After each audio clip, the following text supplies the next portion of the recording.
Walk into any health grosseria store and you'll quickly see a trend peeking around you. Protein ice cream, protein pizza, and protein chips. It's the same products you love gorging yourself with, but it's healthier, right? At least that's what the marketers want you to think as you look away while your pancake mix gets scanned for $5 more than you're used to. We've had our history of food trends. The humble avocado toast, the acai bowl craze, and the noble kale, which is healthy but bitter, so let's just make it a chip instead and call it even. This trend might outlast all of those because of the three legs of the stool: medical, institutional, and cultural changes. Historically, cheesemakers in the US thought whey, the leftover fluid after coagulating milk into cheese, as a waste byproduct. They would dump it into the gutters of rivers, suffocating the fish and other life for our cheese curd greed. Unfortunately, the Wisconsin River fish did not in fact lift. Why did cheesemakers disrespect whey? Didn't they know in 460 BC, Hippocrates, the father of medicine, used to call it the serum and prescribed it to Greek patients to boost their immune systems? Or that in the 17th century, Swiss farmers who fed their pigs whey noticed they grew faster. Dare I say, got swole faster. Dairy factories rediscovered the serum, but they can't keep up with the demand, and you're paying for it. 50% price increase since January. The cloudy milk water we used to throw away in gutters is now the most expensive thing on the shelf. Gutter gold. I know you know about GLP-1s. Pharmaceutical companies have been pouring millions into advertisements. I can't watch my favorite cooking show on Hulu now without seeing 10 different ads about it. Thanks for ruining cozy food shows for me, Big Pharma. I already felt guilty enough eating takeout while watching a cooking show. Among adults surveyed who have not tried the drug, 22% say they would be interested in taking the drug. 7% said they would be very interested in this naturally occurring peptide that will silence out the food noise. The curiosity is simply growing, and while trade-offs aren't clear, one of the growing concerns for people on GLP-1s is muscle loss as part of their weight loss.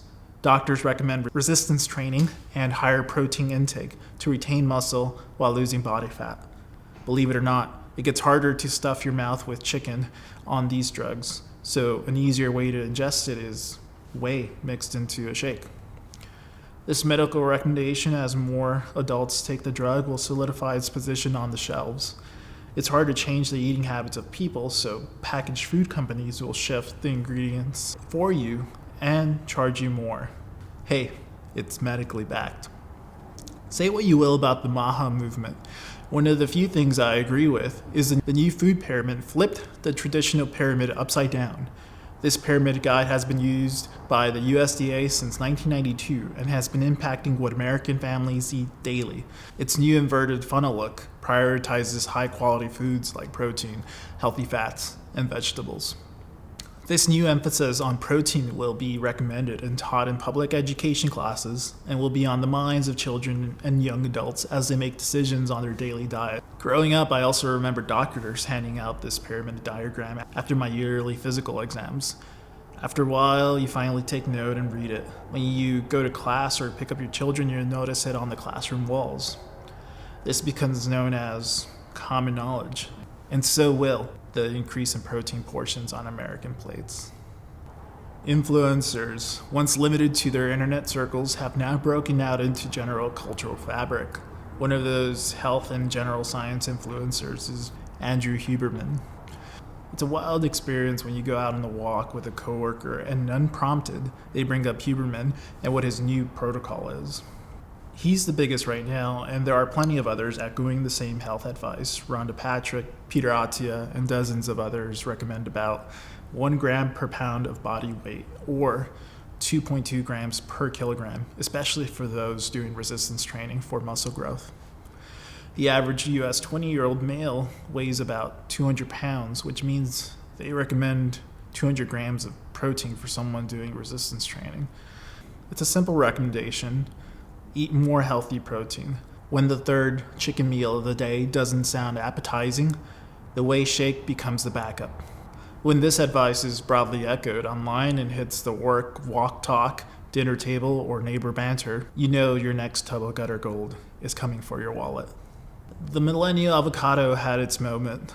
My darling kombucha SCOBY rotted in the closet, and the sourdough starter you nurtured during COVID is more sour than dough down in the sewers, suffocating the Wisconsin fish. So why do I think the protein craze is here to stay? Because protein isn't really a food. It's an identity, a signal that you follow the latest Huberman protocol, that you follow the food pyramid like a good citizen, or that you want to keep your muscles and be fit.